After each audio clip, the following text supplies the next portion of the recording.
Hello, everyone, and welcome to this session about the ESSEC Global MBA. And we're going to give you some tips and tricks in order to succeed in your Global MBA application at ESSEC Business School. But I will not be doing this alone. I will be accompanied today by a few panelists on our session. So you'll see some of them here on the screen. So we have Cleo Frigoli, Global MBA Program Manager and in charge of admissions for the Global MBA. Welcome, Cleo. Hello, thank you so much. Thank you. We also have James, who is joining us from GMAC and who is quite the expert on all matters in regards to some tests that we'll be discovering a bit more in depth. Thank you so much for joining us, James. Yeah, thank you, Claire, for the invitation. Look forward to sharing some GMAT and executive assessment tips later on in the session today. Thank you. And then we have some of our alumni from different years. So thank you so much, Hans and Joao, for joining us today in this session and sharing your feedback and also maybe some tips in order for the next generations of Global MBA participants to succeed. So welcome. All right, thank you. So today, this session for our audience joining us gradually, just a reminder that this session will be recorded and will be shared. So if you are not able to attend the entire session, do not worry, you will be emailed the replay of the entire webinar. So please feel free now to listen to everything that our speakers will have to share today about the program, about some tips in regards to the application process, and many other things. And also, please use the chat box that you have available in order to add in some of your questions. And if you need to cover different topics, you can just add them throughout the course of the sessions, and we'll cover them at the end of the webinar as we enter into the Q&A session at the end of our webinar. All right, so let's move into the next phase. So what are we going to tackle today? So today we're going to talk about different features about the program in a few minutes. Just a reminder for some of you who might not know exactly what the ESSEC Global MBA is all about. And so just a rapid run through the program. And we have some alumni present here today who can also give some feedback about how it was for them. Then we're going to enter a bit more into the admissions process itself. So who can actually apply to our full-time MBA program? So what are the requirements? But overall, what is it to be a potential MBA applicant and a potential MBA participant in our school, right? Then we'll dive into a bit more the actual preparation phase. So it might seem like a lot, but you'll see it's actually quite straightforward. First, you have to prepare for your application, of course, and that will be with you throughout that journey in order to help you step by step. Then there is the interview stage with a panel that is composed of different members. We'll look into that. But the idea here is to really understand if the program is the right fit for you and if you are the right fit for the future Global MBA cohort. And then we'll dive also a little bit into the test. And thanks to our expert here today, James, will be able to understand them maybe a little bit better. And then finally, once all it's done, the idea is to enroll. And we'll look a little bit also at how to finance an MBA at ESSEC Business School. Right, and then we'll obviously end the session with the Q&A. But of course, if you have some questions that come throughout the course of the session, as I was saying before, please feel free to add them in the chat box, and we'll be able to take a look gradually as we go. All right, now let's head on to the next section. So before actually diving into what our MBA program is all about, let's just give a few key figures and reminders of what it is that we're talking about when we're talking about ESSEC Business School. So first of all, keeping in mind that ESSEC is composed of 5,000 professionals that are trained every year in multiple programs. So the MBA program is one of them, but there are multiple other programs that you will be collaborating with and networking with, especially since the program is now hosted in the La Défense campus. So in the business quarter of La Défense, the business district, so just in Paris, which is very easily accessible. and it's a great opportunity to be very close to some incredible companies, but also to network with many other professionals in the diverse programs that we offer at ESSEC. Our school has been ranked actually 6th worldwide in regards to executive education in the Financial Times.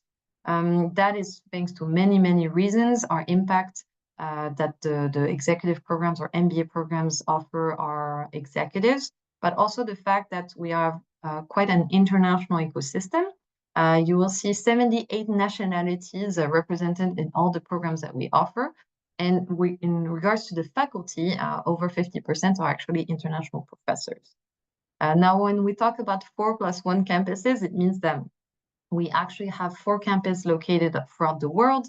So the La Défense Business Quarter campus, of course, that we just mentioned, but we also have the undergraduate campus in Cergy, 30 minutes away from Paris. And we also have one in Rabat in Morocco and one in Singapore. And then the +1 is in regard to the digital campus that is also now available for many programs. And that is all part of the same ESSEC community, which now is composed of 71,000 graduates around the world. All right, so this is ESSEC, a very international school with French roots, a big impact, and very in link and very focused on social and responsibility and digital transformation, as well as innovation and entrepreneurship. Right. Now, why would you choose a school like ESSEC? Now, we've looked a little bit at some key figures. Now, these are some of the reasons that our alumni or our current participants have named that really have helped them make the choice towards this type of program. So the first one is the fact that it is a program and a school that helps really accelerate and just offer many, many different job opportunities in Europe. So we actually have a few examples here today. So with some of our alumni who have been now changing their careers and who have now a new career post-MBA that they can maybe talk a little bit about. But the second reason to dive into it a little bit more is the fact that we are talking about, when I'm talking about the full-time MBA, it's what we call a boutique size program. So the choice that ESSEC made was to focus the program on some very open-minded individuals that know how to navigate complexity, know how to work collectively. And in regards to that, we have some requirements that we'll see a little bit afterwards in regards to obviously your academic background, professional background, but also your mindset and your openness to others. So that is very important, and that we'll see is something that we look at during the interview stage as well. The other reason is for some of our alumni have named this is because they aim at developing more skills and a better understanding of responsibility within their future jobs and becoming responsible leaders. And that is one of the key pillars that the school is very intent on developing. And then you also have a wonderful talent center, which is our career services team at ESSEC, that is dedicated to this program specifically and will help you day by day actually reach for your professional goals and aspire and reach that next step in your professional journey that you want to access. And then, of course, this campus and this program is hosted in Paris, and it's wonderful to be able to enjoy the French culture and live a Parisian experience, even though we have to say that our alumni do say that the program is, yes, fun, and there is this part of a French and Parisian experience, but it's also quite intense, of course. So now I'm going to head over a little bit to our alumni. Maybe starting with Hans. Hans, regarding if you see some of these reasons that some alumni have named, do you feel one of them resonates with what the reason why you decided to pursue the ESSEC Global MBA or decided to go look into ESSEC a little bit more? Yep. So just a quick background. So I'm originally from the United States, and one of the real big things was I wanted to move to Europe and I wanted to study in Europe. And so when I was looking into different schools, I really wanted an experience that was very much in a big city that was kind of tailored to some of the work that I wanted to do. And so when I was looking at the ESSEC program in general, it really focused on some of the digital aspects that I liked, and it had a lot of the opportunities that I didn't see because it was a smaller program. With some of the big programs, you can kind of get lost, whereas I felt with one of the smaller ones, there was going to be a little bit more of a tailored and a tighter, I guess, relationship and work between the school as well as the students. So for me, it was really a bit of the location, the kind of well-known aspect that ESSEC has a good brand name that can be used later on, and then the actual structure of the program, which all attracted me. Right, thank you so much. And what about you, Joao? Do you have one of these reasons that resonate a little bit with why you chose to consider ESSEC? Yeah, well, definitely the first one, unlock opportunities in Europe. I had really, in my case, I'm a switcher, what we call a switcher. So I was really changing careers. In Brazil, I worked with the public sector, and my option to do these MBA at ESSEC is that I really wanted the graduation into a preparation for going into the private sector and preparing for management in the private sector. But specifically, I really wanted an MBA that would open doors for me in Europe. I didn't really want to just come study and then go back. So this is why I was also targeting bigger schools, because I knew that there was a better opportunity for me later on to just get a job. So yeah, that was definitely one of my #1 reasons for choosing ESSEC. Right, wonderful, thank you. Mm. All right, now if we look a little bit closer, who could actually do the MBA? Let's look a little bit at an average class profile. So to give you a sense of if you can consider this or not, in the audience that we have with us today. So the average age in the past 2-3 years has been around 30 years old. Keeping in mind that it starts, you need to be 25 in order to apply to the program. We'll look into that a bit later. The average experience in the program is 6 years. We have 90% international students in this program, so very international program. 16 nationalities in a cohort of between 40 and 50 participants, and 55% of women across the past 2-3 cohorts, which is actually something that we're quite happy about, and something that we do like to focus on in order to bring as many opportunities to both our male and female participants and candidates across the world. Right now, so if I enter a little bit more into tomorrow's MBA that you would be choosing and starting if you decided to come to ESSEC and apply to the program. So let's go back to the basics. So first of all, it is a 12-month full-time MBA. This program is intense, but fun, we said earlier. It starts in September. The way it is structured is around the concept of personalization and customization. So the idea is to be able now to really tailor your experience to your career needs and to your career goals. So first of all, we have understood, and by speaking with companies, what stood out is the fact that we really need to train more and more every year our participant and future alumni in the program to these 3 key topics that are the pillars of the school. So sustainability, digital leadership, and innovation and entrepreneurship. For some, it will be more entrepreneurship in the sense of launching their own company, right? But for others, it will be maybe more in terms of entrepreneurship within businesses and organizations. Then you do also have another type of choice, in the sense that if you decide to do so, you have the possibility to finish the experience, which is mainly in Paris, in our second campus in Singapore for the last part of the program. That is a possibility, and then to potentially continue with one of what we call the career accelerator options, either internship or global field project or a venturing project, so an entrepreneurial project, which is also something that is new this year. In regards to customization, again, what is very specific about the upcoming intake and very interesting in regards to your career is we have developed what we call 4 career learning labs.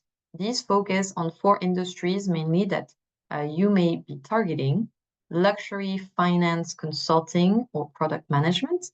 You have the possibility to consider 2 of these career learning labs if 2 different industries might be of interest to you. The idea of these career learning labs are really to immerse you and give you an in-depth understanding of what the industry needs and understand the code with some experts coming into class, with some study trips, with some options to understand the industry and what future employers within that industry are needing and wanting to see. So you have a more academic experience, so to speak, in the first part of the session. And then you have a more in-depth, hands-on experience within the career learning labs, which offer you really that complementary approach in order to make you ready for the job market after you graduate, and sometimes even before. Then you also have 2 learning expeditions with a focus on career and networking in some European business hubs. It can vary from year to year, but some examples include London, Berlin, Amsterdam in the past few years. All right, maybe we'll stop here for a second. Would you like Hans to give just an insight into one key moment that you remember regarding the program that was maybe a shift or a key piece of your then future career? Yep. So I ended up going from working in aviation to working in consulting, and so there actually was an entire consulting course associated to what is consulting, how does this work, how does it kind of go, and then preparing you in order to join that area. And so I think that was definitely one of those components where I examined the potential of working in consulting with a different lens and actually as an option for me. And that's actually what I ended up doing, which worked. And I think that's mostly just because of kind of the courses and the preparation work that came through the program. All right, interesting. Thank you so much. Now let's move on a little bit to the structure of the program. So I think I mentioned that. I mentioned the different elements that you can find in the programs. Obviously, it's a 1-year, very intense program, very complete. So you have multiple courses during that year. Here, we've tried to map in a way the journey of a program if you were to join us next year. So usually, the program will start with some core courses. You'll focus a little bit on the leadership development at the start of the session. But the idea now is in complementary to the core courses that you see here at the first part of the screen, you will then have the step 2, which are the electives I was talking about. So in regards to the electives, we mentioned there are 3 key topics, right, that we're focusing on this year. In these 3 topics, which are sustainability, digital transformation or disruption, and innovation and entrepreneurship. So you have here the colors that you can see. You can decide to choose a major in a way, one of these topics. And then for the 3 other topics, in total you have 6, you can decide to mix and match a little bit. So if you have a need to customize your experience with and tackle all of these topics together, that is a possibility. If you do want to focus maybe on one area of expertise, that is also possible. And then at the same time as you're exploring these trends and these topics that are necessary for any business leader to apprehend in the future, we have the career learning labs we were talking about throughout the course of that journey in parallel. So as you can see in these different examples, they can be either from luxury or finance, or you can decide to do 2 at the same time if you want to understand 2 different types of industries. And then by the end of the program, you have the possibility either if you find one and if that is what you're aiming at, to go towards an internship, or which can be between 3 and 5 months, or you can opt for the Global Field Project, which is a consulting mission of approximately 3 months. And the final choice that you have now is the Venturing Project, if you have a more entrepreneurial idea that you want to explore. And what's interesting is that you can connect also to our partners at Station F, the incubator in Paris, which offers many opportunities, guidance, coaching that enable you to really take your business idea to the next level. Okay, so that gives you just a quick view and maybe more concrete idea of what the program could look like for you tomorrow. Right, now, if we move a little bit further, these are some key numbers that give an illustration of what our alumni have been doing after the program. So you will see here some very interesting statistics. So almost 4 out of 5 participants, with 78%, do make a double jump at least. So that means that, you know, a very large portion of our alumni either change career, change location, change industry, or change function. So 2 out of these 3 options, at least 2. And then more than half, so 53%, actually do that triple jump. It might be that in your case, you are only interested in changing industries, so it's more of a horizontal move. It might be in your case that you're looking at changing 2 things at the same time, changing function, changing industries, or only function and location, perhaps. It depends. There is no right or wrong answer, but this is just a little illustration that the transformative effect of the MBA is clear. At the same time, in parallel to the career impact, you can see that 4 out of 5 graduates also receive job offers within 3 months of graduation, which means that some of them even before, some of them at the time of graduation, and then within 3 months, that's a very, very large portion. And obviously that number goes very high a few months after that. And then the almost entirety of the participants work within an international environment, obviously, and then we have a very significant post-MBA salary increase as well. So as you've seen, this is a program that is designed to transform your lives, to transform your careers. These are examples and statistics that just prove how much it can do so. But at the end of the day, what matters is really you, your project, what you want to do. And this is the next part of this webinar that we're going to focus on now. So once we've said that, who can actually apply to this kind of program? So what are the requirements to apply? Let's start first with what we said earlier. We need to be 25-year-old minimum in order to apply, okay, at the time of the application. Secondly, you need to have a 4-year bachelor degree. You can go through what we call the VAP process, which is a possibility to have a 3-year bachelor degree and then apply to this process. And if you have a certain number of years of experience, you can sometimes be eligible to the program, and that's something we'll help you with.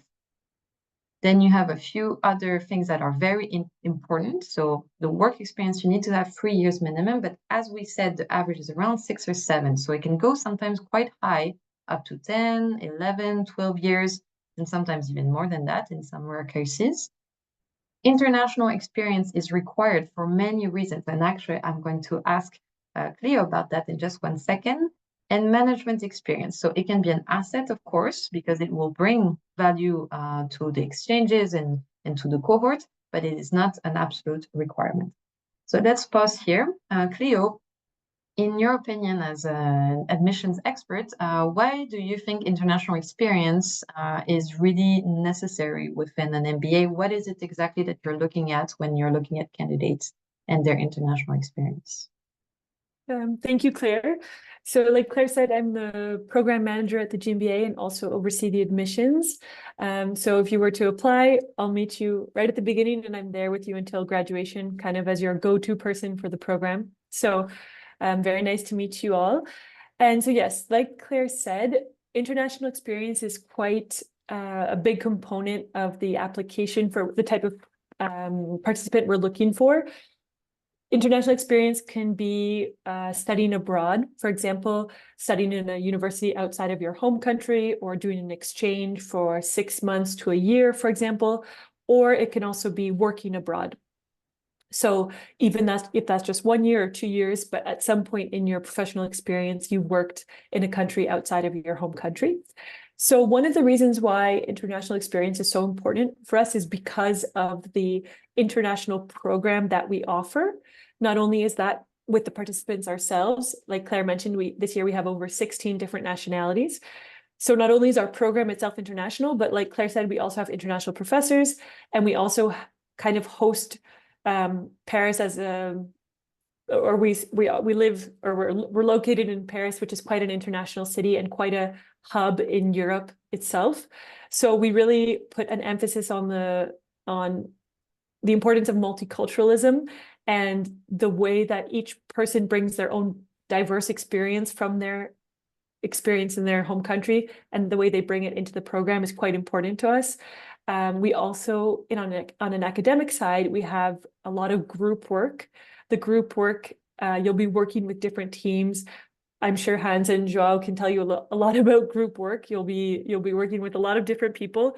So that also helps you in your career moving forward. So since most people are coming from abroad and they're going to be experiencing a new culture coming to France, and new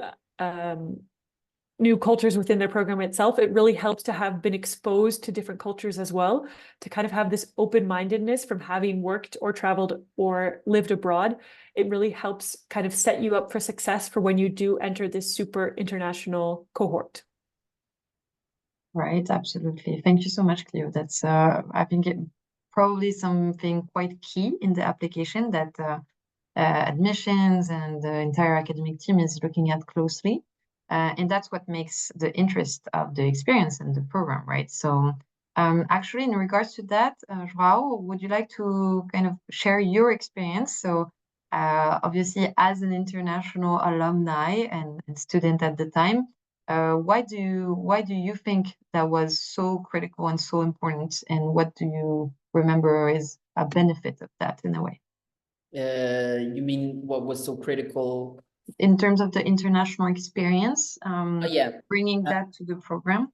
Absolutely, yes. I think one point that I think was good that Cleo clarified is just when we're saying about international experiences, it doesn't necessarily means a professional international experience, which was my case. I had a lot of international experience, but not as not really working. And I think that what that comes into play when we're on the MBA. The MBA is a boot camp, right? We have really a lot of stuff happening at the same time. Each subject is a different group. I mean, it depends on the moment of the MBA, but you can be working with very different groups. And the fact is, well, first, there is the matter of language, of course. We're all speaking English, and English from several different nationalities. And it's one thing to speak English with someone from your nationality, and it's a different thing to speak English with someone from a different nationality. So I think that's a first basic point. But I think the most important is really understanding cultural differences. Different cultures, they react differently, they perceive things differently. And when we start getting out of, we start traveling abroad, we start seeing that better. So I think that with the fact that it's a boot camp, as we mentioned, if you have to learn that during the boot camp, it can be hard. It can be very hard for you. It can be very hard for your team. So in that sense, I think is what is very important for you to already arrive in a way with some degree of international experience. So then it's more valuable to you, and it's also more valuable for everyone in the cohort. Right, absolutely. Thank you so much for that. All right, so if we continue a little bit, well, you tackled it. So exactly, advanced level of English. So we will require you to have at least a 800 TOEIC score and the equivalent in other tests. But the idea here is to really be able to navigate the conversation, be able to participate in the group work. That is what we're trying to make sure of with this English test, and by making sure you're comfortable. Right, and then finally, the test. So we accept different types of tests now into the program. So we accept the GMAT, we accept the executive assessment, we accept the GRE, and for French candidates, we accept also the TAJMAJ. So depending on what type of test you are targeting, we'll look at two specifically a bit more in depth today with James, who is here with us. But whatever it is that you are looking at, in any case, please reach out to us, to your regional recruitment manager. They will be able to take you step by step towards the next step of your application and give you all the insights and guidance necessary for you to know everything there is to know. All right, so now let's move a little bit more into the application process. So what do we actually have to do when we prepare for the application process? So first of all, as I mentioned, contact our team of advisors, the recruitment managers. They are very available. They're ready to help you, whether it's before you actually apply or during the application process or after. They will be your go-to person at each step of the way. So feel free to get in touch with them, get a better understanding of the program. You can also get a good understanding of the program thanks to different webinars that we organize or replays of those webinars. But in a nutshell, they can really help you. Secondly, talk to some ambassadors. So ambassadors in the program are people who are actually still doing the program as we speak and who have offered to be in touch with some candidates throughout the course of the year and who will be sharing their experience and offering some guidance. So it's a good way to understand exactly, get a feel of what's happening in the program as of today and get a better understanding of what it's like to actually do an MBA. So it can be ambassadors. We did mention also alumni. So alumni like Hans today, wow, but also many other alumni. And if you're looking to talk to someone who has a specific journey or who's coming from the same country as you or is targeting the same industry as you are, or actually already working in the industry that you're looking at or company, please let us know and we'll try to find someone who can be as compelling as possible in order for you to have a good idea of what it is to do the MBA and then, you know, what happens next. Then there is a possibility to join some events. So today is one of these events, right? An online event, but an event nonetheless. We also have some on-campus events for those of you who might be coming through Paris at some times. And then we also have some events in different parts of the world. So recently I was in Asia for a couple of weeks and I was able to meet some candidates at MBA fairs across Shanghai or Hong Kong or Singapore. So please let us know if you're looking to meet us and we'll find a way to connect, whether it's online or in person in different parts of the world when that can happen. And then finally, prepare and take your tests. And so that is an important part of the application process. I do want to underline though, and James will go a bit more into that a test is one component of an application, okay? So keep in mind that we always are looking at all the aspects of your application. That means from your academic background, to your professional backgrounds, to your cultural background, what you're bringing to the cohort, but also at the stage of the interview, your personality, your soft skills, and many different elements that are not necessarily only a number and a score, okay? So even if the score is not exactly what you would expect it to be, please let us know, share it with us, and we can look at different aspects of your application and see what can be possible. So that's something that's quite important. And that is the same thing in regards to the English test as well. All right. And then next step, obviously, apply online. So everything is done online now. It's very straightforward. You simply have to upload the documents and prepare your essays.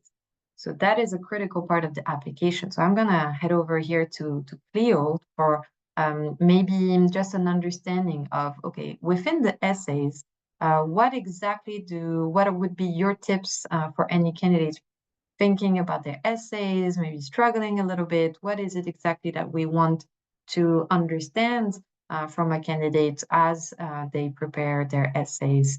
And then maybe Hans can give us some insights into how it was for him at the time, if he remembers, or Huao, when they were preparing their essays. Yes, totally. So from the admissions side, when we receive your application in full, when you've submitted it, We make sure, you know, all the documents are there. We go through all of your transcripts, all of those good things, and we read your essays. Your essays are also shared with the jury members before your interview. So the essays are kind of our introduction to who you are and why you want to do this MBA and why you'd like to come to ESSEC. So it really is a way for us to kind of get a feel of who you are. Just, yeah, repeating myself, but who you are, why you're interested. And of course, an essay is not going to make or break your application, but it really helps us understand the kind of person you are and your motivation to join the MBA. So it's our first step. So I wouldn't stress too much. I think the harder parts are potentially taking your test. I think the essays are really kind of an opportunity for you to show who you are. So I would say take it more as an opportunity than as a stressor. It's really a way to show your strengths, show why ESSEC is the right place for you, and introduce yourself before we then meet you in the interview. Absolutely. Thank you for that. And would any of you are in our alumni community here would like to share how it was for them at the time? Do you remember? It's been a while, but yeah, I can. It has been a minute. But I would 100% agree with that. Is like, it is an opportunity that I felt, in my opinion, to just kind of, I'll admit, I don't fully remember exactly what I wrote. I'd have to go back and actually find my essay, but I do remember it was kind of the chance, in my opinion, to show who I was, because the GMAT and all those test scores are very black and white. This is the first time that you can kind of add color to your application and a little bit about yourself. So especially if you don't mind writing, it's kind of a fun activity. And it's also a good opportunity for you to understand why you think ESSEC or whatever program or what part of ESSEC is interesting to you and how you fit in, because that also, not to tease too much on the next part, but that's also probably going to feed into any kind of interview conversations that you have. So it's also a good opportunity for you to be like introspective and look inward to see, okay, how does the program potentially help you? What are you going to bring to the program? Because you are really establishing a community with your classmates, and you want to make sure that you guys all jive. And this is the first opportunity for you to kind of test the waters there. yeah, absolutely. All right, wonderful. Let's move on to the next part, interview. So that's a very important part. So just to explain a little bit how things go. So once you have completed your application, it is reviewed by Cleo and her team, as she was mentioning. And then if you're eligible to the program, you will be contacted quite rapidly in order to schedule a 40-minute interview with a panel. Now, within this panel, maybe you have all the information here, but would you like Cleo maybe to explain a little bit with your own words? Who is this panel? What are we looking at? What's the goal? You have some notes here, but in your own words. Yes, of course. So the panel is either an academic director, our academic director, Professor David Sluss, another faculty member, so another professor that you would have in the program, an alumni, and a team member. So that could be myself, or our director of the program, Kentia Gallet, or the Talent Center manager, who is Daphne Mathieu. So someone from the team, a faculty, or academic director, or an alumni. It'll be 2 people. And basically the interview, kind of like what I mentioned before, is our opportunity to understand who you are, and your opportunity to show us kind of, I really like what Han said, but like the color in your application. So adding color, adding the personality. Basically, the interview is around 30 to 40 minutes. It's quite a standard type interview. Basically, the 2 jury members will introduce themselves, give a bit of information about their background. You'll have the opportunity to introduce yourself. And then we'll ask 2 main questions. I don't think we need to hide, but 2 main questions we ask, which are in the essays as well, is why are you looking to do an MBA at this point in your career? And why are you interested in ESSEC in particular? Why would you like to come to France? Why would you like to come to ESSEC?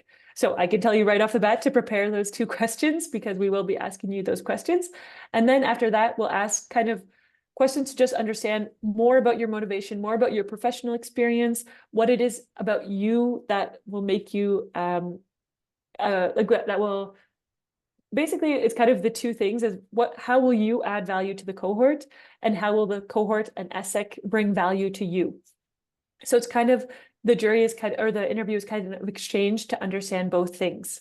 It's an opportunity as well for you to ask questions. At the end of the interview, we always give time for you to ask questions. It's your opportunity to, those questions that you can find out online or through the recruiter, maybe prepare in advance, get those questions out of the way. But this is really the opportunity to ask people kind of working in the team, working professors, about those questions that you don't maybe have access to with the recruiter or talking to alumni. So it's really a good opportunity. It really is an exchange. I think I've been in many juries. I think it's kind of fun. It's super interesting because we get to learn about all these diverse people coming from different countries. It's a super amazing experience. And it's really an opportunity for you to show who you are and why you'd like to pursue an MBA. We also, in the jury, we do talk about as well your post-MBA goals.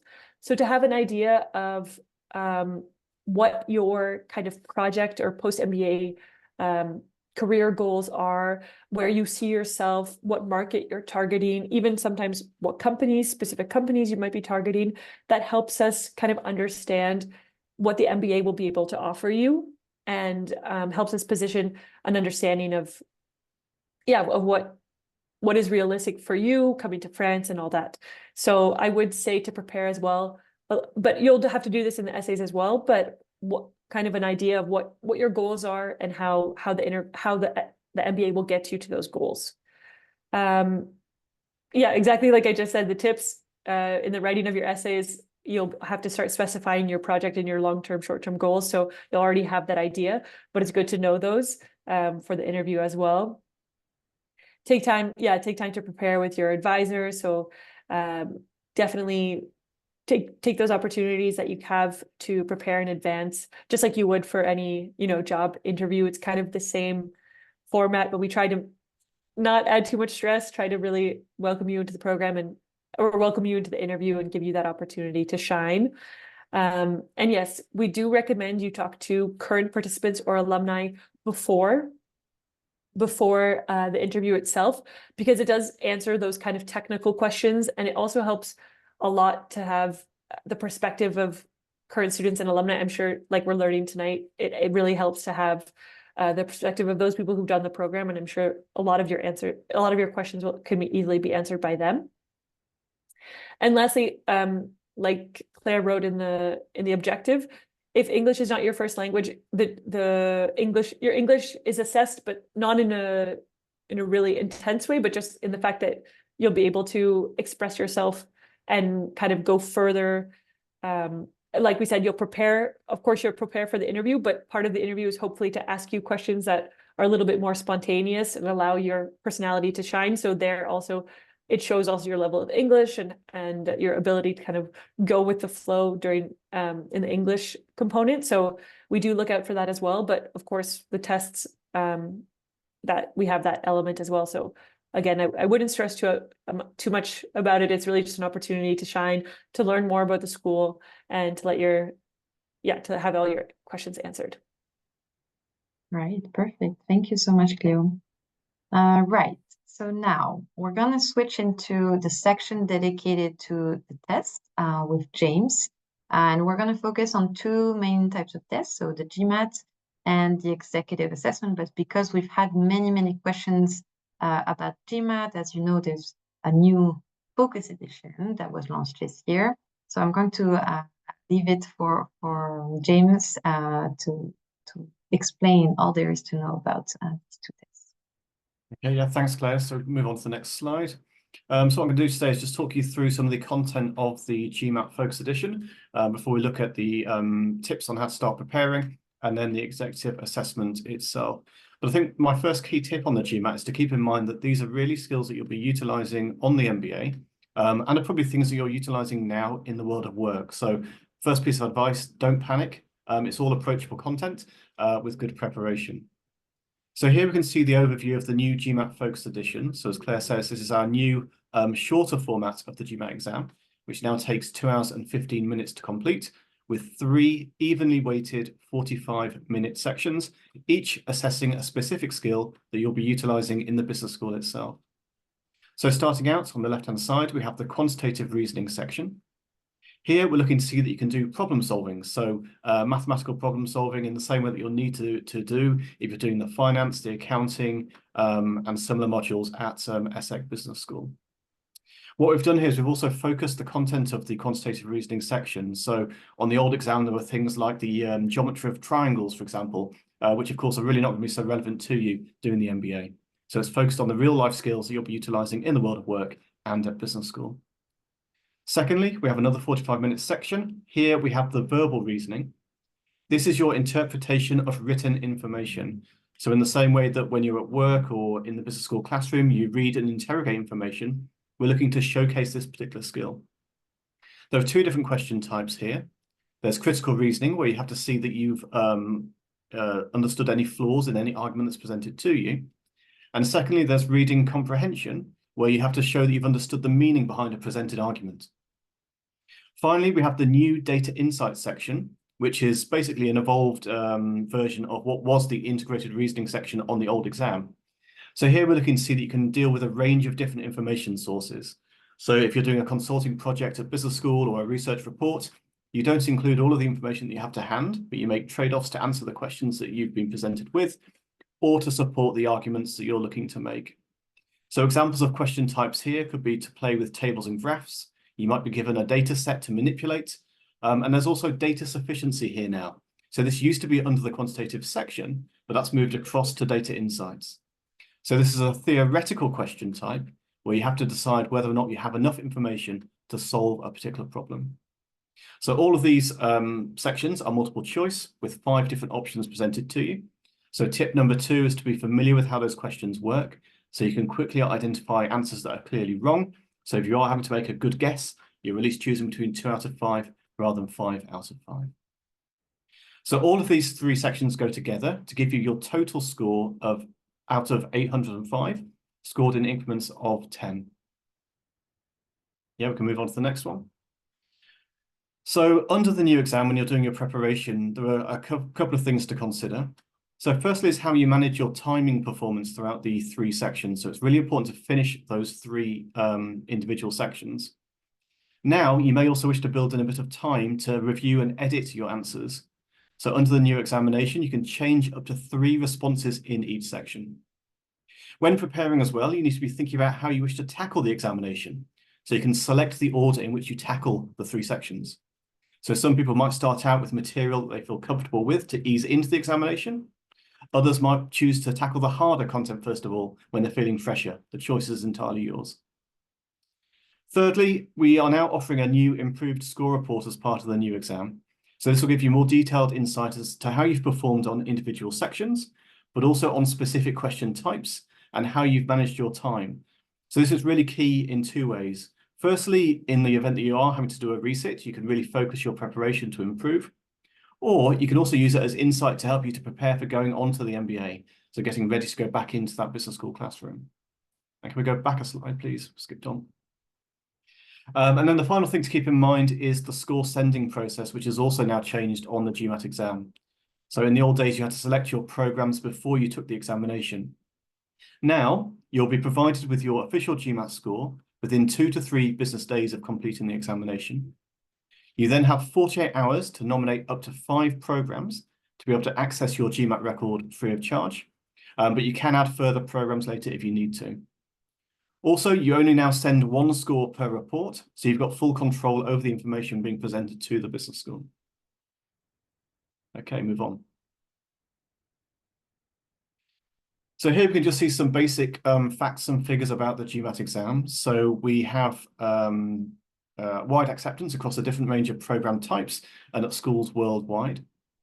My advice is to create an account as soon as you can on mba.com. This will allow you to get advice and guidance on how to start preparing for the GMAT exam and get you thinking about the content of the examination.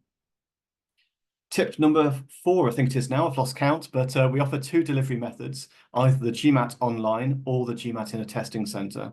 So again, when you go through that preparation process, think about the format that would work best for you. So there are 2 main things to keep in mind here.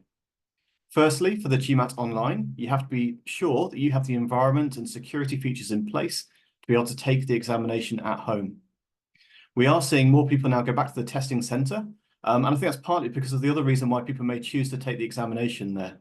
When you go through the preparation process, you might get into the idea of doing the exam almost as a ritual. So the idea of going to a testing centre, checking in, going through that process, it might just make you feel more in examination mode. One thing to keep in mind is the fees for the examinations. So again, this may impact your choice. So it's €275 for the test centre or €300 for the GMAT online. And also when you're planning ahead, keep in mind that you can only take the exam 5 times in any 12-month period. And if you feel you might become addicted to the exam, only 8 times in your lifetime. So proceed with some caution. The other key thing when you're planning your application is to remember that you have to wait for 16 days before you can retake the GMAT exam. So my advice is to always really plan ahead to build in that buffer and that window before your application deadline, just in case you do have to make any resit. Okay, next slide, please, Claire. So here are some tips to help you to succeed on the exam day. So the first one is quite basic. Plan ahead, know where the test centre is. Know that you've got the security features on your laptop to allow you to do the GMAT online. Be careful when you're reading the questions so you can eliminate wrong choices easily and select the best choice. Keep moving forward through the 3 sections and the questions. If you get stuck on a question, just keep moving on. It's better to complete the sections on the GMAT exam rather than missing out any answers because there is a penalty applied. And for that reason, it's best to keep your eye on the time. And most importantly, and this is probably easier said than done, please do try and relax as part of your GMAT examination experience. In terms of the preparation, really you need to be focusing on building up your confidence, getting plenty of rest and keeping fresh before you go and take the GMAT exam. And I think preparation's on the next slide now as well. Okay, so GMAT offers a range of resources to get you started on your GMAT journey. My top tip here is to download the free of charge official starter kit. So this will allow you to get some real form of GMAT questions to become familiar with the material. So this will allow you to focus your own personal study plan. So some people do the preparation really intensively, other people will spread it out over a period of time. We also offer 2 practice exams that work in the same way as the real GMAT would. And these are really important because, as we mentioned before, the timing is so important on the GMAT exam. So it's not just about assessing your score range, but it's also about thinking about how you're going to manage your examination strategies. Then in addition to these free materials, we also, of course, offer the official books and guides, which detail real format examination questions and how to go about answering them. Next slide, please. So we also offer a step-by-step study planner. We suggest a 6-week staged approach. I would ignore the timing because, of course, it all depends on your personal situation, your work life, and so forth. But what I would say is that the order of content is a good order to follow over whichever period of time you choose to take. Next slide, please. So as Claire mentioned, there's also the alternative of taking the GMAT executive assessment. So this was originally designed for more senior professionals going in for executive MBA programs. But in reality, the examination is broadly the same. The exception here is that the EA focuses on a narrower band of ability. So if you feel that you really want to stand out and to stretch yourself, then the GMAT is probably still the exam to go for. The EA is probably more suitable for those who've got many years of working experience. However, is there as an option for you? The main differences here are that there are 3 sections which are section rather than question adaptive, but focusing on some similar content to the GMAT exam. So the integrated reasoning, the verbal reasoning, and the quantitative reasoning. The examination is more flexible, but it's also more expensive at $350 US. And you can only take this examination twice in your lifetime. Okay, Claire? And here we can just see an overview of the EA as well. So the 2 examinations existing again in the test centre or the online formats. So I'll just leave that there for you to review at your leisure. There's nothing particularly key to tease out on that one, I don't think. And then finally, we're glad to offer you some preparation discounts. So feel free to note down that code, which you can redeem on mba.com against some of the resources that we have to help you to prepare for the GMAT exam. So I know that we had to cover that in 10 minutes, which I think I just about did. So pass you back to Claire. Thank you so much, James. Wonderful.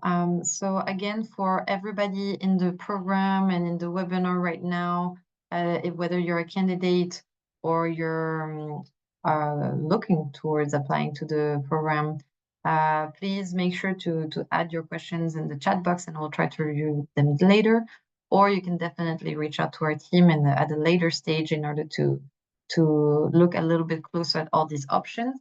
What you need to remember at the end of the day is that there are different options available and on the table, and that it sometimes may seem a little bit daunting to consider a test, and you might be a little bit afraid of the process, but there are actually tips and tools and possibilities to make it an okay experience, and we can guide you in that journey. All right, so thank you so much, James, for sharing that.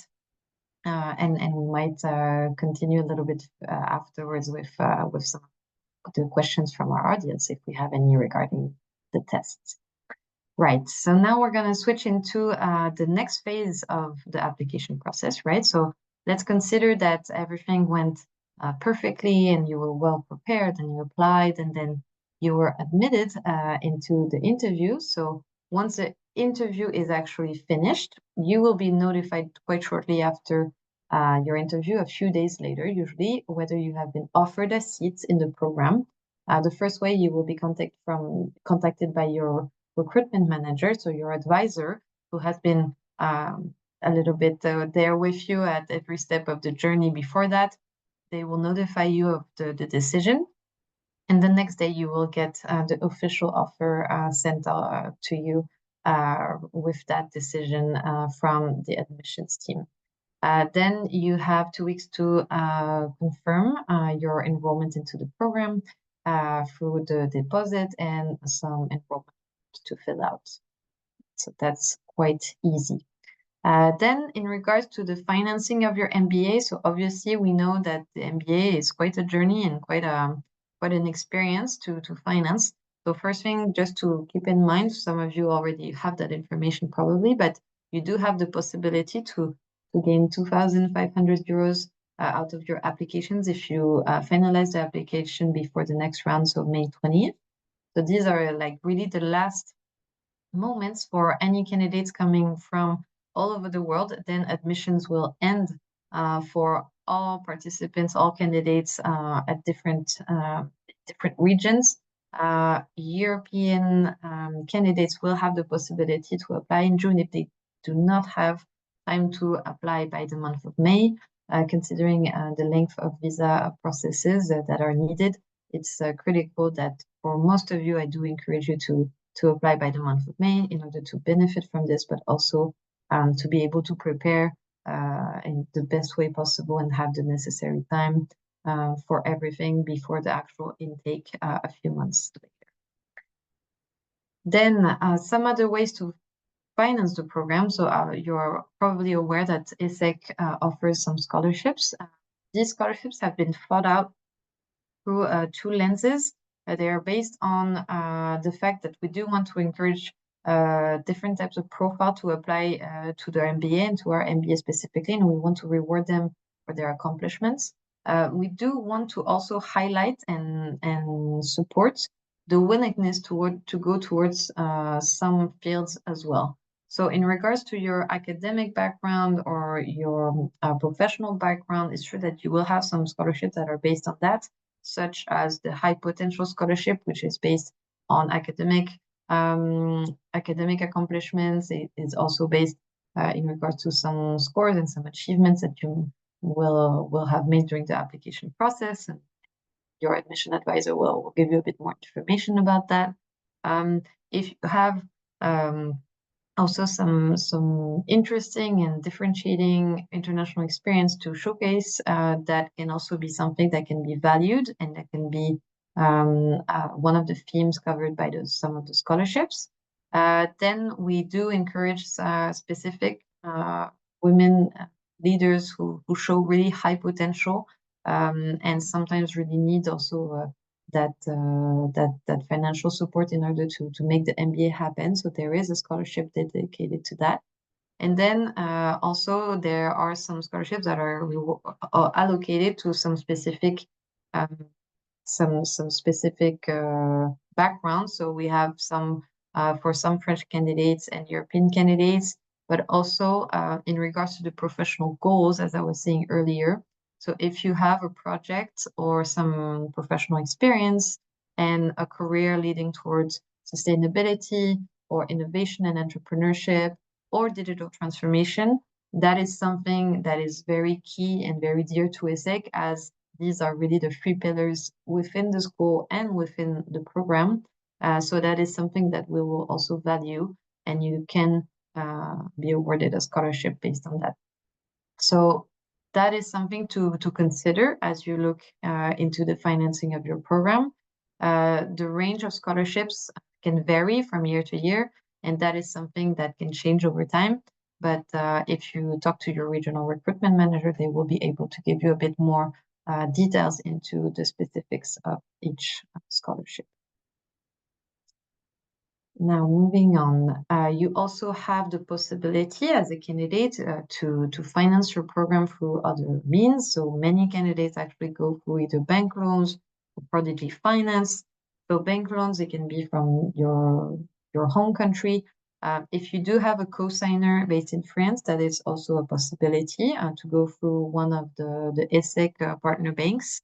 So that can be something to explore. And depending on your situation, personal situation, financial situation, there can be options there, but it's such a specific case-by-case situation that we can discuss it at a later stage, one by one. And then many candidates also rely on prodigy finance, considering that there is no need for a co-signer in this case. And prodigy finance does enable many participants to be funded and to be able to fund the program during the program, but then start reimbursing quite some time after you're graduated, to give you the time to actually make that next step from a career standpoint and pay back the loan afterwards. So those are some amongst many options that are possible in order to finance the program. Obviously, some of you might have some personal financing also to add to this, or sometimes some company financing if you are supported by a company, which happens from time to time. So depending on your situation, what you have to keep in mind is that we can give you some advice and guidance into all these options so that we make the MBA experience a reality for you. Now, coming back to deadlines and next steps. So please keep in mind that May 20th is the next application deadline, as I was saying, for all candidates for all regions. So we are near the end of our recruitment process for this year, as the program will be starting in a few months in early September. And then there is a possibility for European or Europe-based candidates to apply in June. However, I would encourage everyone to prepare now and as soon as possible and go through all of the tips that we've shared with you today. And as you can see on the right side, so the next intake will be on September 2nd, 2024. So as we finish our webinar now, I would like to hand it over a little bit more to our alumni to share their experience a bit more.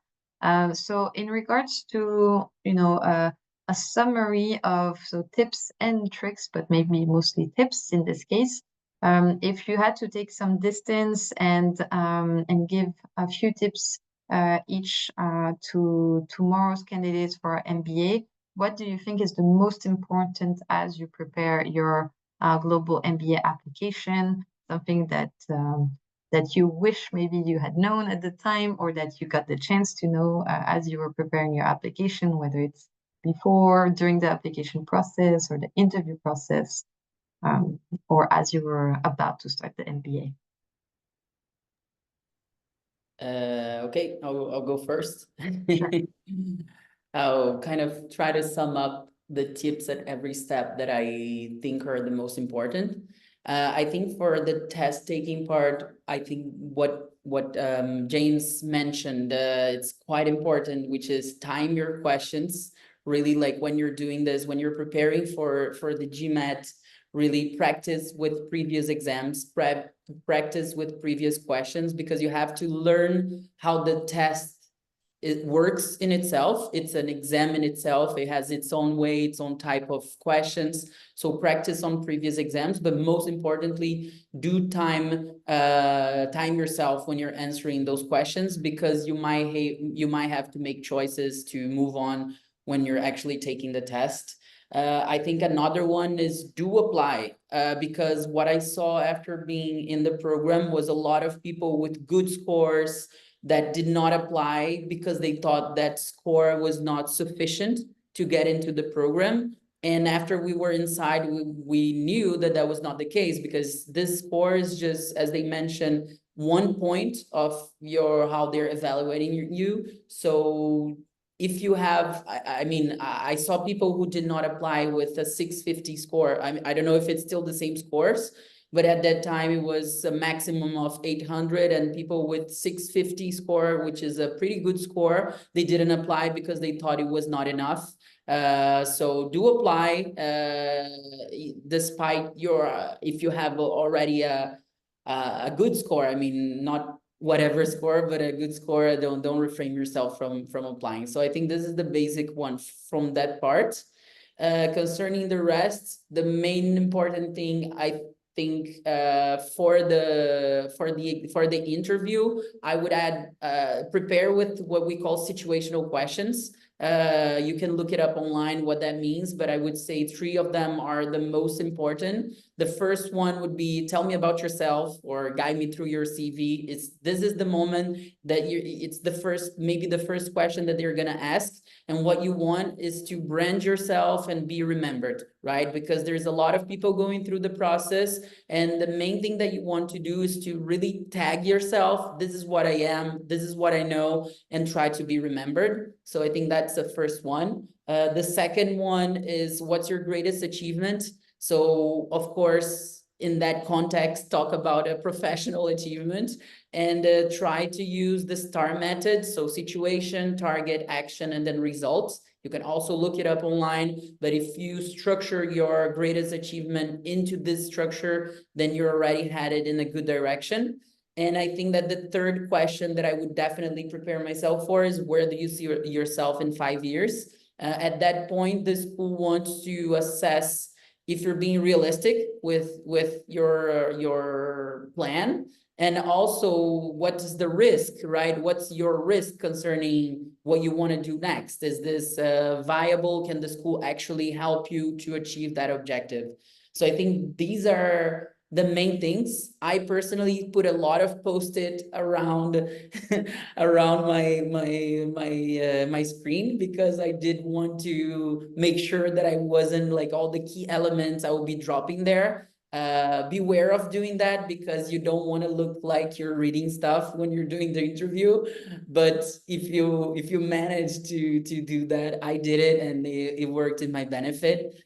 And I think that the last one is just calm yourself down. Calm yourself down before you take the exam. Calm yourself down before you do the interview. I saw a lot of people, I did participate in some panels, and I saw a lot of people overexcited that maybe they would lose points because they were just getting ahead of themselves, right? So calm yourself down, try to be as familiar, make pretend that you already know that person, that you're presenting yourself, just proving, like, showing who you are. And then it's really a matching system, and if it all goes well, then you'll be selected.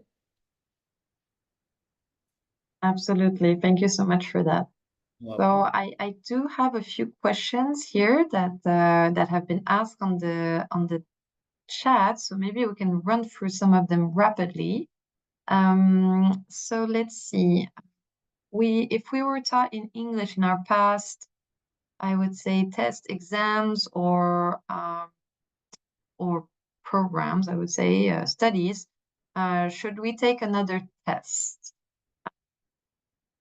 So that is a question. I think that maybe ask things about the duration of the test.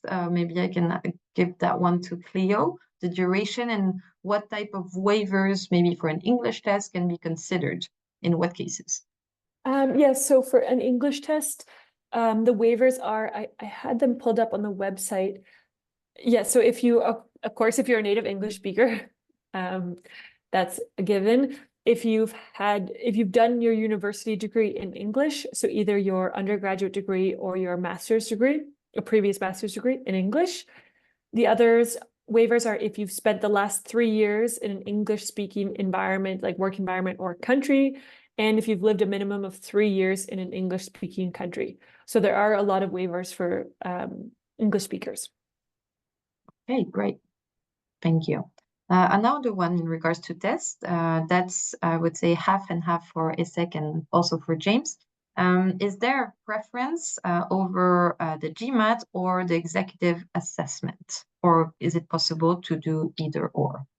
So let's maybe start with Cleo from the ESSEC perspective, and then James maybe can give some insights into his consideration of the two tests. Yes, so from the ESSEC perspective, we've introduced the EA this year. And basically the idea is to do the test that best suits your abilities and your schedule. So really we look at both tests. We're looking, basically there's an equivalent score for EA than there is for GMAT. So based on your score, whether it's the executive EA or whether it's the GMAT, we won't put a priority to which test you have. We will look at the score, and the score can be, trying to find the word, but compared, exactly. We can compare your score based on the test you took. So we have an idea of where the GMAT result is equivalent in the executive assessment. So I would really focus on the test that is best suited for what you can do right now based on your timeline, your schedule, and then we'll be looking at your score, and it's good for both of us. Both of them are good for us. Right. Would you like to add anything, James? Well, not particularly, but obviously it's down to the business schools to set their entrance requirements, and if they feel that each examination works for them, then that's perfectly fine. My viewpoint is that the assessment remains an important part of the application process because it allows you to really get back into the mentality of being a student again if you've been away working for 6 or 7 years after your first degree. And it's about getting back into that academic mindset. So preparing for either examination will not be wasted in terms of how you start to prepare yourself to go back into the ESSEC MBA. Great, thank you so much. Then we have a question. It might be a bit weird, but I'm going to ask this one to Hans. So the question is, what is the typical student that ESSEC is looking for? So let's say you were part of an admissions panel, Hans. What would be your answer to that one? I don't think there is a perfect fit. That's kind of one of the things. And so I know, at least for my class, I think we were 17 different nationalities. You had a mix of every different industry that you could think of. We had people that were focused on luxury as well as digital. So I hate to say that there's like not a perfect fit, but I feel like that's true. I think one of the things is ESSEC is trying to build a really well-rounded group and community. And so understanding kind of how you fit into the community and what you bring is more important than trying to fit into a particular box. I think there's certain boxes that you still need to check, like do your GMAT, try and get a good score, show that you have good work experience and a history of like success academically and so on. But at the end of the day, ESSEC's trying to build a community that learns from each other as well as from the professors. And so showing how you kind of contribute to that community is the perfect fit that ESSEC is looking for, is what are you bringing to the program, as well as what are you hoping to get out of it? Yeah, absolutely. And to add to that, I think, yes, it's something to consider as you're preparing your application. Every person, every candidate is unique. So just there's one maybe advice to keep in mind, just showcase who you are as best possible. This has been said by Cleo, by our alumni throughout the course of the session. Just highlight who you are at the end of the day, show what you can bring to the cohort as much as what you're hoping to gain from the program and the cohort. This is a collective experience at the end of the day. We are trying to create and form the best group and the best experience possible. And so that goes through understanding who you are and what you can bring, as this will be an individual experience and transformative experience necessarily, but it will also be so much collective experience, right? So we're looking for people who are also eager to give and share, and not only gain and evolve by themselves. I do have a question a bit more down to earth regarding the course fees and the possibility to pay the course fees during over the course of the year. There are three main possibilities to cover them. It's true that we haven't covered that in the webinar. So you can either pay all the tuition fees in the month of July, so after first deposit, 2 weeks after the offer, right? The rest of the fees will be paid in full in July, or you can ask to do in 2 or more installments. There will be a slight fee whether you're asking for 2 or more installments, but it is possible. And that's something you can look at case by case with our financing team. So no worries there. If you need to do that throughout the course of the year, that is something that is possible and an option on the table. Right, and then we have one, I will probably end with that one, as we are already quite a long way beyond the hour we had scheduled for this webinar. And thank you so much to all our speakers for humoring me. Do we actually need the minimum score?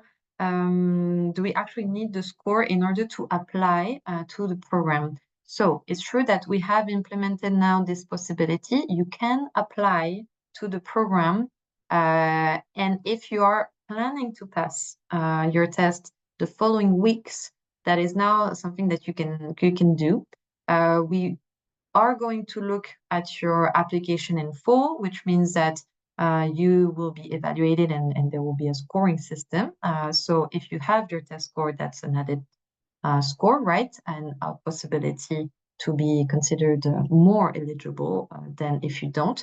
But sometimes if your application is strong, you have the possibilities multiple times with great candidates to be considered for an interview. It's going to be a case-by-case situation.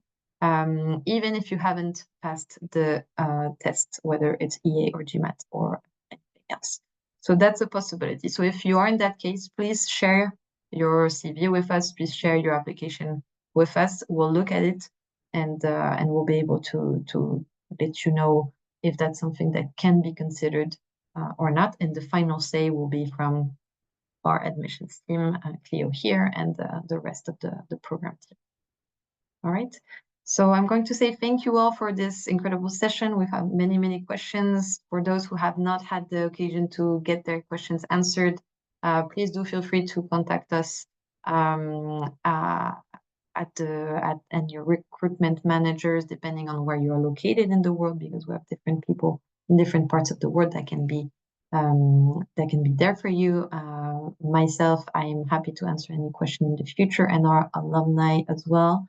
Thank you so much, Theo, Hans, Joao, and James. This was a wonderful discussion, and I'm sure it's going to help many applicants in the future. So I wish you all well, and thank you so much. Thank you very much. Thank you, Claire. Thanks, everyone. Thank you. Thank you.